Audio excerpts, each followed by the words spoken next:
c'était bien évidemment de devenir maire de Champigny. Et la deuxième, c'était l'Europe. Je fais partie d'une famille politique centriste qui était l'UDF, qui se définissait justement par rapport à l'Europe, et de définir un destin commun. Qu'est-ce qu'on veut aujourd'hui faire de cette Union européenne dans un monde compliqué, avec une guerre qui est aujourd'hui, on disait avant, aux portes de l'Europe, mais en fait elle est déjà en Europe.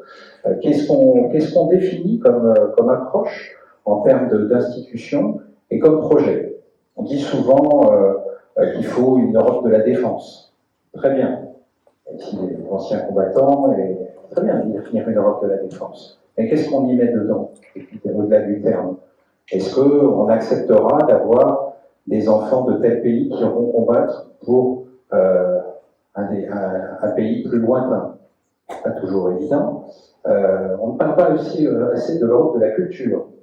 Nous avons une civilisation commune européenne qui a toute une histoire à travers une civilisation grecque, une civilisation romaine, tout un héritage qui est un héritage commun. Comment on fait participer l'ensemble des citoyens européens, qu'ils soient d'origine européenne ou d'ailleurs, mais qui se retrouvent dans ce destin commun de ce qu'est l'Europe aujourd'hui, et comment on arrive à donner corps à ces expressions, de l'Europe de la culture, de l'Europe de la défense, de l'Europe des peuples, et comment on arrive à faire avancer, au fond, ce destin commun qui est un peu en panne depuis quand même quelques années. Et au fond, on a l'impression que les citoyens ou les représentants politiques, ou ceux qui essayent de se pencher sur le sujet, sont plus contre l'Europe, contre une proposition de projet que ce que nous avons connu de l'époque des pères fondateurs de l'Europe, qui avaient une vision, qui avaient une envie d'aller de l'avant avec un destin commun, ce que nous avons perdu. Donc j'espère que vous allez nous apporter d'éclairage sur ce sujet. Alors je ne pense pas que je pourrais rester l'intégralité de votre intervention, parce qu'il y a encore quelques obligations, mais en tout cas je suis intéressé, comme je pense tous ceux qui sont présents, pour entendre vos éclairages sur des sujets aussi importants. Bonsoir tout le monde. Merci Monsieur le maire pour ce mot d'accueil. Merci à toutes les personnes qui ont souhaité être présentes parmi nous ce soir. Ça marque le soutien pour le lancement de cette Maison de l'Europe. Et donc, bienvenue pour cette première conférence que nous organisons autour du thème L'Europe a-t-elle un avenir, avec notre éminent intervenant, M. Patrick Martin-Genier. Et donc, en fait, l'actualité est dense, l'actualité est importante, et en ces temps incertains, marquée par des défis considérables, qu'ils soient écologiques, économiques, sociaux, liés à notre sécurité. Hein, donc on entend le président des États-Unis qui parle. S'il y a une élection aux États-Unis, on entend les candidats parler de la sécurité de l'Europe plutôt que de lâcher l'Europe par rapport à la sécurité. Donc, on voit que la question de l'avenir de notre Europe est plus pertinente que jamais. Ces défis, nous le savons, dépassent les frontières nationales et appellent à des réponses coordonnées, solidaires, à l'échelle de tout notre continent. L'événement aujourd'hui est organisé avec le précieux soutien de plusieurs partenaires, notamment la mairie de Champigny qui met à notre disposition la logistique et la salle pour nous permettre de nous réunir dans de bonnes conditions. Je tiens à remercier également notre libraire qui a réagi favorablement et qui a accepté de nous apporter son expertise pour nous permettre aujourd'hui de pouvoir disposer du livre et de pouvoir bénéficier de la dédicace de M. Patrick Martin-Genier. Mais je remercie également d'autres personnes, notamment Terroir d'Avenir, qui est le prêteur auquel on a fait appel ce soir. Je les remercie parce qu'ils font un travail exemplaire où la totalité du buffet qui va vous être proposé ce soir sera des produits de soutien aux agriculteurs français. Et ça, ça a du sens. Ça a du sens en évoquant des choses comme ça. Voilà, donc en fait, la Maison de l'Europe, c'est quoi? La Maison de l'Europe est une institution qui tout simplement essaye de rapprocher l'Europe du quotidien des citoyens. Et sa raison d'être est de promouvoir l'échange et la compréhension mutuelle, la coopération au sein de notre communauté européenne. Et nous nous engageons à travers notre activité à informer, à sensibiliser, à encourager le dialogue et les enjeux européens d'aujourd'hui. Bien, bonjour à toutes et à tous, monsieur le maire, mesdames, messieurs les élus, monsieur le président, bravo pour cette initiative. C'est vraiment très très important de parler d'Europe parce que, vous l'avez dit, très souvent, moi j'ai fréquenté beaucoup d'élus, des grands élus. J'ai travaillé avec Michel Rocard, j'ai travaillé aussi avec Raymond Barre et à Lyon, lorsque j'étais à Lyon, et c'était des gens qui étaient très fortement engagés en faveur de l'Europe. Ils ne disaient jamais de mal, c'est pas pour autant qu'on ne devait pas être critique dans la construction européenne. Donc c'est très important aujourd'hui que des initiatives soient faites pour effectivement parler d'Europe, parce que, je vais parler français, je ne vais pas faire des anglicismes, mais on dit beaucoup de fausses informations, des fausses choses. Les Anglais disent des fake news, et on le voit tous les jours lorsqu'il y a des débats sur les européennes. Et c'est pour ça qu'effectivement c'est important de pouvoir se documenter. Alors ce bouquin que j'ai écrit, en fait, c'est effectivement mon engagement européen, mais c'est ouvert à toutes et à tous, pour tous ceux qui veulent participer au débat, donner des clés sur l'Europe, même si on peut avoir des divergences, des approches différentes. Et c'est une approche critique de l'Europe. Pourquoi? Parce que je formule également des propositions. Mais formuler des propositions pour moi, ça reste des propositions qui doivent être positives, réalisables, et non pas démanteler l'Europe comme certains savent le faire. Alors, pourquoi moi, personnellement, je ne parlerai pas trop de moi, parce qu'il faut parler beaucoup des enjeux. Ayant un certain âge, j'ai eu la chance de rencontrer beaucoup d'acteurs, des résistants. J'ai rencontré le préfet Raymond Braque, un grand résistant, qui avait été préfet pendant le lendemain de la guerre, Maurice Faure, que vous devez connaître, qui a été le signataire des traités de Rome en 1957. J'ai eu des dialogues avec lui, et invité également par François Mitterrand à l'Élysée, où lorsqu'il y avait des événements européens, lorsque j'étais jeune, puisqu'en fait j'étais étudiant à Sciences Po et j'avais des responsabilités européennes pour les jeunes. C'est important de dire qu'on peut avoir des responsabilités jeunes, pas forcément dans un mandat d'élu, mais ailleurs, de façon associative.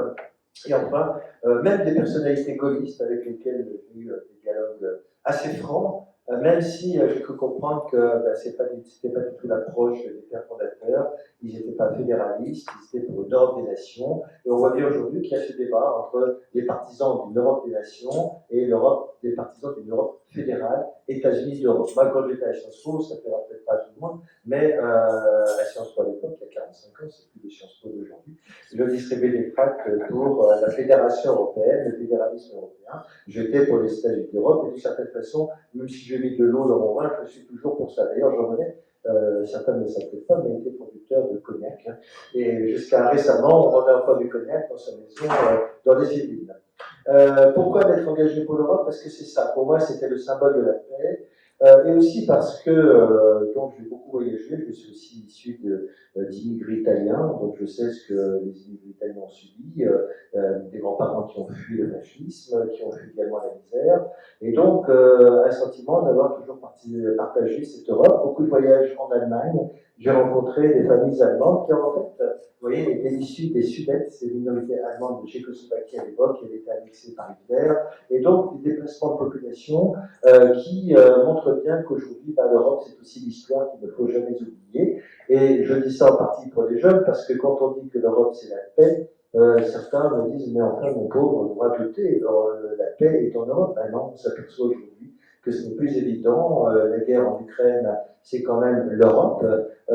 Ce n'est pas loin. C'est à, comme disait Emmanuel Macron récemment, c'est à 1500 km de Strasbourg, hein, Kiev, donc c'est pas très loin. La guerre n'est pas loin, donc c'est pour ça qu'il faut également continuer à croire en cette paix. Et l'Europe de la paix, c'était ça au début. C'était la déclaration Schuman du 19 mai 1950 pour la réconciliation franco-allemande, qui a donné lieu à la CECA, et d'ailleurs le 9 mai prochain, je m'en vais à Bruxelles également, création de la CECA pour la réconciliation entre la France et l'Allemagne. Alors on dit, mon pauvre, tout ça, l'Allemagne et la France, il y a longtemps qu'on a réconcilié, oui, sauf que, eh bien, ça doit perdurer, ça doit continuer, parce qu'on voit aujourd'hui qu'il y a des divergences entre nos deux pays sur un certain nombre de choses, notamment sur la défense européenne que vous évoquiez. Et après, les traités successifs, les traités de Rome, 1957, c'était important, Maurice Faure m'en parlait également. Et enfin, après, nous avons les différents présidents. Et les différents présidents de la République ont chacun, qu'ils soient de droite ou de gauche, tenté d'apporter leur pierre à l'édifice.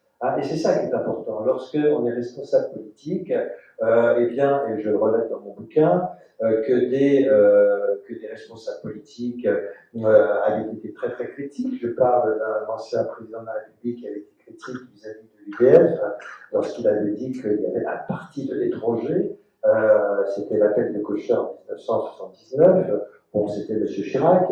Et lorsque lui est devenu président de la République, eh ben, finalement, il s'est dit oui, l'Europe c'est important, donc je vais tenter également d'apporter ma pierre à l'édifice. Donc, quels que soient les présidents de droite, de gauche, eh bien, ce sont des personnalités qui ont toujours apporté au nom de la France leur pierre à l'édifice européen. Et ça me paraît très important, montrer que chacun est capable de faire avancer cette Europe de façon concrète.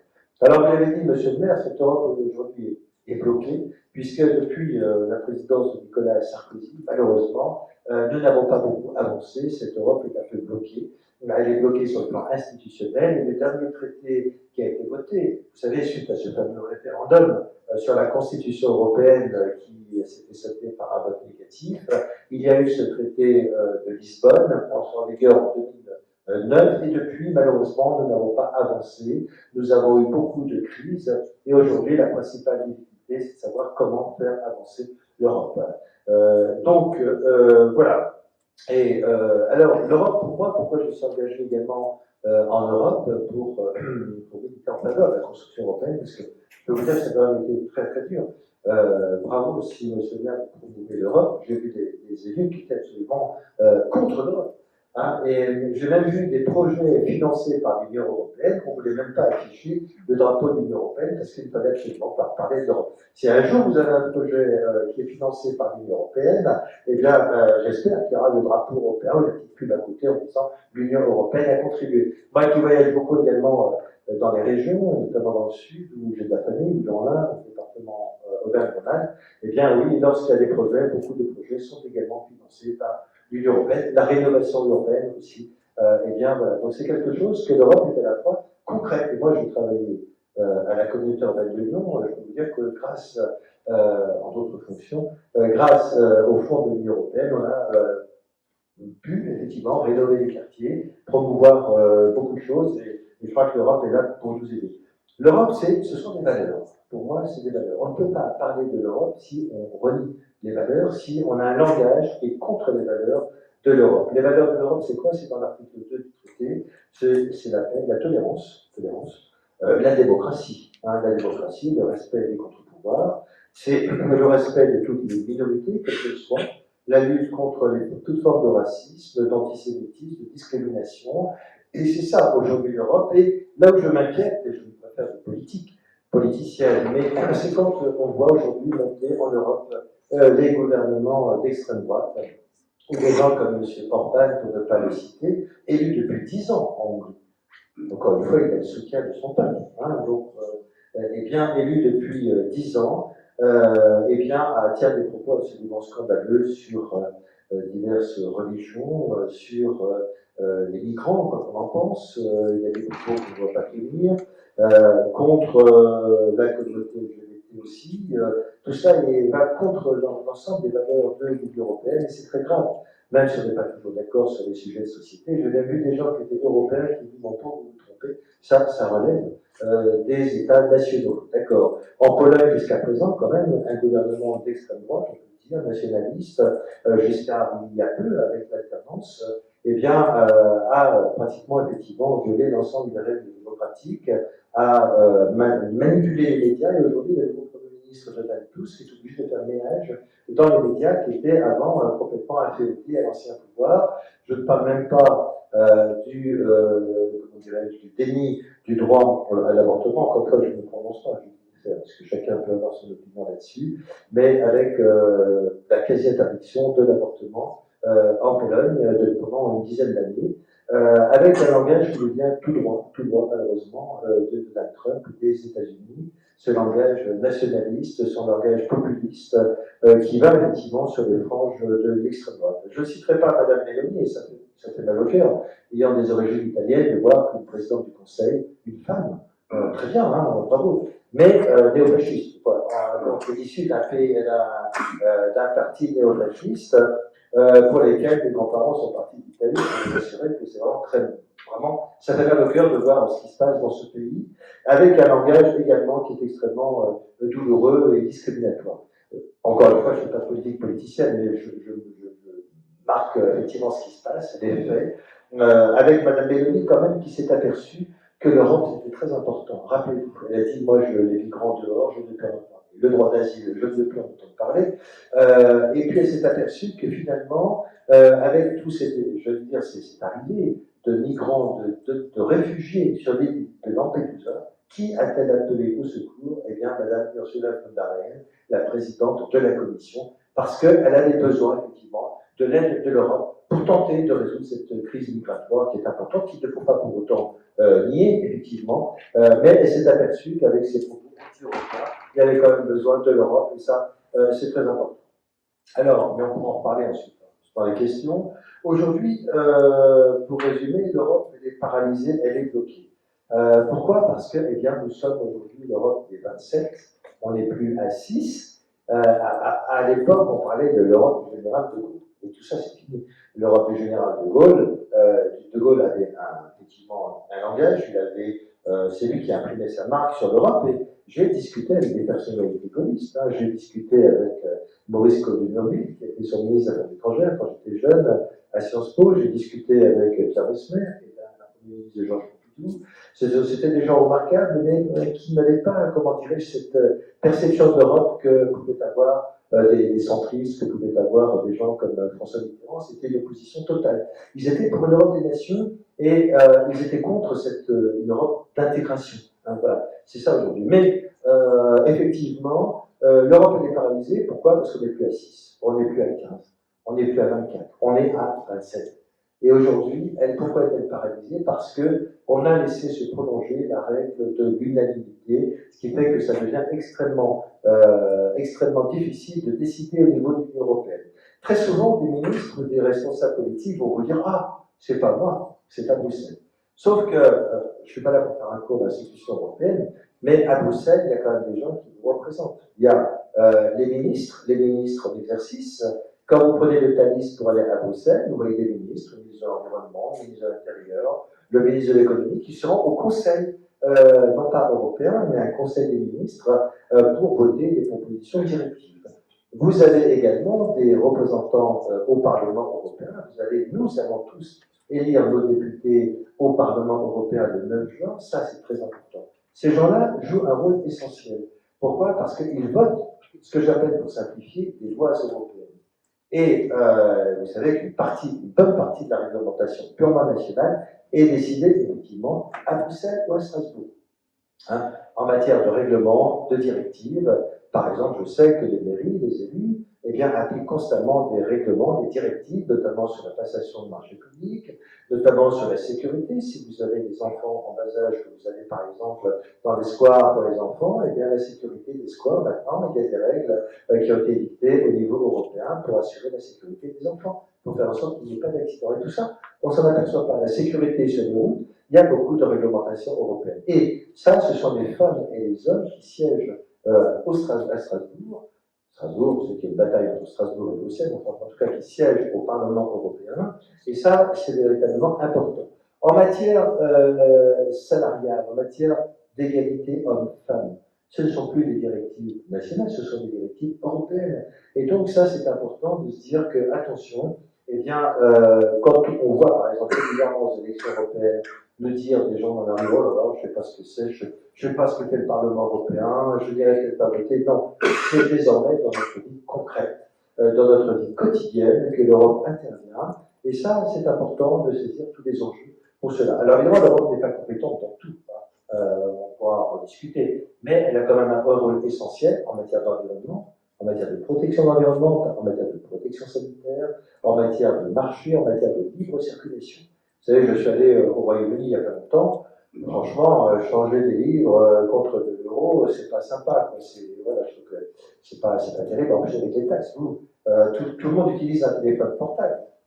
Et il y a les fameuses taxes désormais. Vous savez, lorsque vous êtes à l'extérieur de l'Union européenne, vous payez des taxes. Vous êtes dans l'Union européenne, vous ne payez pas de taxes. C'est ce qu'on appelle en anglais le roaming. Bon, c'est un anglicisme, mais enfin, le roaming. C'est-à-dire que, eh ben, ça, c'est important. Vous allez en Allemagne, vous n'allez pas payer. Vous allez, alors en Angleterre, mon opérateur m'a dit non, il n'y aura pas de taxes supplémentaires. Mais quand même, à l'extérieur, voilà, c'est quelque chose qui est important. Alors, sur l'élargissement, est-ce qu'il a été trop rapide? Parce que vous savez qu'il y a un débat qui intervient sur l'Ukraine. Hein, ça, c'est fondamental. On y reviendra. Moi, j'aime beaucoup l'expression qui avait été utilisée lors du Conseil européen de décembre 69, c'était Georges Pompidou qui était président. Il avait dit qu'il y a 3 étapes pour arriver dans l'Europe. La première étape, c'est l'achèvement. La deuxième étape, l'approfondissement. Et la troisième étape, l'élargissement. Et je pense que ces 30 dernières années, on n'a pas respecté cette progression, cet ordre. C'est-à-dire que pour des raisons politiques, on a été obligé d'élargir l'Europe avant de l'approfondir. Hein, et c'est peut-être effectivement là où aujourd'hui on rencontre un certain nombre de malentendus. Par exemple, je pense à la Pologne, je pense à la Hongrie. Est-ce qu'on est allé trop vite? Je ne sais pas, je n'ai pas la réponse définitive. En tout cas, je suis mal placé pour le dire parce que lorsque le mur s'est écoulé, j'étais un des premiers à rencontrer le Conseil européen de Jacques Chirac pour lui dire la Pologne, il faut y aller. Il faut vraiment y aller maintenant parce que il pourrait qu'il se passe des choses, ça pourrait être trop tard rapidement. Donc voilà, et Jacques Chirac était quelqu'un qui est un très bon conseiller, ambassadeur, qui lui avait conseillé effectivement, et grâce à Jacques Chirac, effectivement, on a pu élargir c'était une urgence politique en réalité, et on n'a pas toujours le choix. Alors est-ce qu'il faut transposer ça maintenant à l'Ukraine? On en discutera, effectivement. Je pense que l'Ukraine doit intégrer l'Union européenne, pour autant, il ne faut pas occulter les difficultés que ça posera. Vous parliez des agriculteurs tout à l'heure, eh ben, j'ai suivi l'actualité en Allemagne, j'ai suivi l'actualité en Pologne, en France. Force est de constater qu'il y a une inquiétude, et là, il faut y répondre. Il faut y répondre. Et concilier le droit de l'Ukraine à intégrer l'Union européenne, parce que l'Ukraine est quand même agressée militairement, avec des crimes de guerre, mais également ne pas oublier la préoccupation de nos agriculteurs, parce que c'est eux qui nous nourrissent, hein, c'est vraiment eux qui font le bon boulot, qui ne survivraient pas sans la politique agricole commune, quand même. Hein. Il faut le dire, hein, il faut le dire. Moi qui ai de la famille dans l'Inde, je connais des agriculteurs très contents d'obtenir des subventions de l'Union européenne. Mais pour autant, il y a effectivement des difficultés, il faudra y répondre. Donc, bien sûr que non, il faut élargir, on verra sur l'Ukraine ce qu'il en est. Mais il faut être optimiste, l'Europe a des ressorts très très importants. Très importants. On ne soupçonnait pas jusqu'à présent ce que l'Europe pouvait faire à la Commission. Nous avons connu, et c'est l'objet de mon bouquin, vous voyez, il y a la guerre en Ukraine, l'impôt d'Ukraine, et puis le reste. Nous avons connu 2 événements majeurs depuis 3 ans, la crise sanitaire, le Covid. Et ça a été terrible pour les jeunes, notamment, pour les jeunes, hein, mais ça a été terrible, énormément de morts, et la guerre en Ukraine. Et sur le premier point, eh bien, figurez-vous que la Commission a réagi. Elle a réagi très fortement, alors qu'elle n'avait pas de compétences particulières en matière de santé. Alors on aurait pu dire la Commission, parce que j'ai regardé dans le traité, vous n'avez qu'un seul article qui parle de l'Europe de la santé. Il a fallu que les chefs d'État et de gouvernement se disent, écoutez, pour une fois, on va être peut-être pas trop légaliste, mais il faut protéger les populations, il faut qu'on lance en commun un certain nombre de choses. Et grâce aux chefs d'État et de gouvernement, Emmanuel Macron a joué un rôle important à ce sujet avec Angela Merkel à l'époque, et Ursula von der Leyen, eh bien, on a lancé des appels d'offres communs, à la fois pour les masques. Rappelez-vous les masques, que certains se volaient les masques, c'est des tarmacs d'aéroport. À Nice, sur le tarmac de l'aéroport, il y avait des réquisitions, il y avait des gens qui volaient les masques. Tout ça, c'était aussi à cause et grâce à l'Europe qu'on l'a fait. Il ne faut pas l'oublier quand on la critique. Avec les indemnisations des personnes qui ont perdu de l'argent. Moi, quand je prends régulièrement le taxi, beaucoup de taxis m'ont dit, chauffeur de taxi, mais Moi, qu'est-ce que j'ai touché? J'ai bien touché de l'argent. Merci l'Europe. Enfin, merci Macron, merci l'Europe, parce qu'on ne voit pas toujours qui se fait ça. J'ai touché de l'argent. Des restaurateurs qui m'ont dit, grâce à l'argent du Covid, j'ai pu refaire mes cuisines, j'ai pu refaire mon restaurant, etc. Donc, je dirais que là, il ne faut pas être ingrat, que tout le monde n'ait pas pu avoir, effectivement, mais l'Europe a protégé. Et elle a protégé enfin sur les vaccins. Et il y a eu un appel d'offres commun sur les vaccins, et au nom de quoi l'Europe a-t-elle? Elle n'avait aucun fondement juridique pour le faire. Mais elle l'a fait parce qu'elle a considéré que c'était son devoir et qu'il fallait effectivement eh bien, protéger la population. Et grâce à l'Europe, vous avez nous envoyé des vaccins, moi j'en ai eu 5, grâce, j'espère qu'il n'y en aura pas d'autres, ça a été quand même très bien des vaccins, et c'est grâce à l'Europe également. Alors, on a beaucoup critiqué la Commission européenne de Ursula von der Leyen en disant qu'elle avait conclu des contrats n'importe comment, que c'était des contrats léonins, mais il y avait urgence, il y avait urgence. Et grâce à l'Europe, voilà. Et c'est pour ça que, pour moi, un des prochains défis de l'Europe, c'est l'Europe de la santé. Vous voyez, c'est de se dire, il va falloir donner des bases juridiques à l'Europe de la santé, parce qu'il faut que l'Europe continue à protéger la population, et ça, c'est très important. Jusqu'à présent, parmi les candidats, bon, c'est vrai que je n'ai pas trop le temps de suivre la campagne, je ne me semble pas avoir entendu des propositions concrètes pour l'instant, sous réserve que je lise des programmes sur l'Europe de la santé. J'aimerais qu'on me dise, l'Europe de la santé, voilà ce qu'on va faire. Quand je serai élu au Parlement européen, femme ou homme, voilà ce que je vais faire, moi, pour faire avancer l'Europe de la santé. Et ce sera l'objet d'une réforme du traité. L'Europe de la défense, vous l'avez dit également, ça c'est fondamental. L'Europe de la défense, on voit bien aujourd'hui qu'on croyait que nous étions à l'abri d'une guerre. Alors je ne suis pas alarmé, je ne dis pas que demain, on va attaquer la France ou un pays d'OTAN, mais il n'en demeure pas moins que voilà, il y a un danger. L'Ukraine a été attaquée, on sait que la Moldavie, et j'ai rencontré il y a pas longtemps l'ambassadrice de Moldavie en France, sont très inquiets par toutes les tentatives de déstabilisation de la Russie via la Transnistrie. Donc, et on sait bien aujourd'hui que les États-Unis, j'ai beaucoup d'admiration pour les États-Unis, mais finalement, ils sont dans une tendance dans laquelle, eh bien, on nous dit à l'Europe qu'un jour, il faudra bien qu'on se débrouille tout seul, et qu'on soit capable de se défendre tout seul. D'où cette nécessité d'augmenter effectivement nos capacités de défense. Ça, c'est un sujet majeur. J'en discutais avec un des candidats récemment, Bernard Guetta, quoi, je crois, qui est sur la liste de M. Macron, de Mme Guillet. Donc, lui, il en est tout à fait conscient. Voilà. Et enfin, un autre élément, c'est l'Europe sociale. Pour moi, je crois à l'Europe sociale. C'est-à-dire que l'Europe ne doit pas être uniquement une Europe des capitaux, une Europe de l'argent. C'est aussi cette capacité de l'Europe de faire des directives, faire une harmonisation sociale pour les travailleurs, par exemple les travailleurs détachés qui viennent de Pologne, parce qu'il y a sans parler du plombier polonais, il était où là, le plombier polonais. Donc on fantasmait un peu sur le plombier polonais, je me disais, mais non, il nous prend notre boulot, etc. Et aujourd'hui, on parle de ça. On a peur, effectivement, maintenant, on a peur du poulet ukrainien. Alors, le poulet ukrainien, j'appelle votre attention sur le fait que, oui, il faut protéger les agriculteurs, mais il faut savoir que la vente des poulets ukrainiens, c'est moins de 1% des poulets en France. Alors, moi qui connais des gens qui sont dans la presse, les poulets presse, je connais bien, c'est du bon poulet. Le poulet d'Ukraine est peut-être de moins bonne qualité.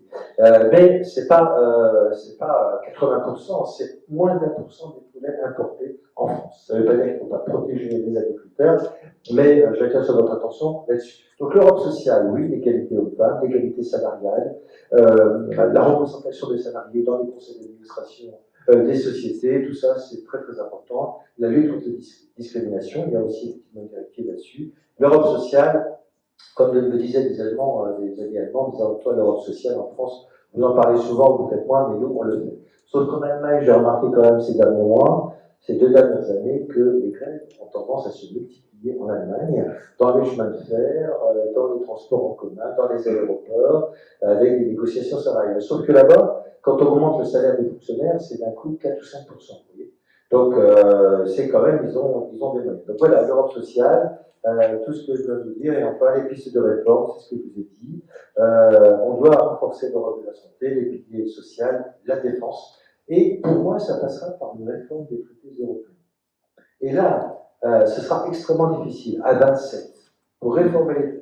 Il faut l'unanimité pour réformer les traités. Vous imaginez aujourd'hui le casse-tête? C'est comme dans un conseil municipal. Ou dans une intercommunalité. S'il fallait l'unanimité dans un conseil municipal, Vous voyez ce que je veux dire?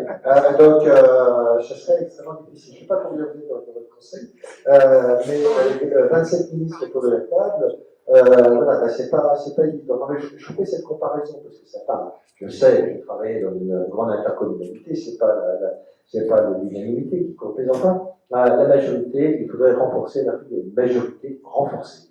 Hein, et c'est ça aujourd'hui qu'il faut réformer. Mais si demain vous dites aux personnes, aux électeurs, aux citoyens, aux citoyennes, que vous voulez une Europe de la santé, une Europe sociale, je suis certain que là, vous arriverez pratiquement à l'unanimité là-dessus. Hein, et aujourd'hui, le Brexit, il faut vous dire qu'il le regrette beaucoup. Hein, les mensonges du Brexit, il le regrette au Royaume-Uni. C'est une catastrophe. Hein, et donc, bien évidemment, d'ailleurs, je peux comprendre que plus aucun parti politique en France ne voulait la sortie de l'Union européenne. Plus subrepticement, on essaie de détricoter par la taille.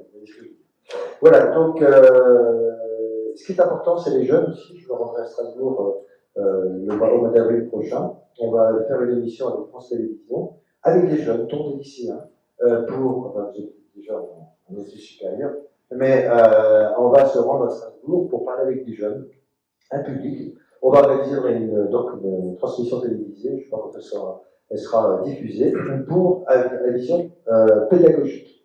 Voilà, maintenant, après, les partis politiques diront ce qu'ils veulent, mais ce qui est important, c'est de se dire que vous savez, comme tous ces résistants qui ont fait beaucoup de voyages en France dans les lycées pour expliquer ce qu'a été la résistance, eh bien là, il faut dire aussi aux jeunes ce qu'est l'Europe. Chacun doit se faire son opinion, bien sûr, mais d'abord une vertu pédagogique du débat, et ce sera l'objet de cette réunion, je j'aurai donc à Strasbourg prochainement. Voilà, donc j'espère avoir exposé très très rapidement l'objet de ce bouquin, sachant qu'il est accessible à tout le monde, qu'il vise, évidemment, moi je suis partisan de l'Europe à fond, hein, mais qu'il vise à donner des clés à tout le monde pour savoir quelle piste de réforme. C'est une approche critique, on peut critiquer l'Europe, mais je crois qu'il faut garder cette vision européenne très ancrée. En tout cas, c'est ce qui me concerne, pour ma part. Merci.